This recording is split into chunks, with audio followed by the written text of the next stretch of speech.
Kaukan dengan pertama. Bukan terus. Terus. Sikit lagi KO tuh. Goyang.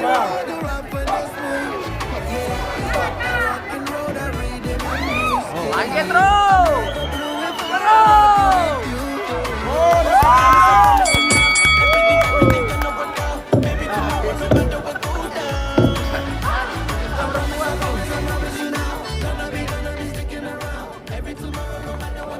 Pemenang sudut biru dengan kemenangan RSD. Nama pemenang Tiffany Agja Sabila Simulu. Bobbing like a motherfucker stuck in your bitch, middle finger out the window getting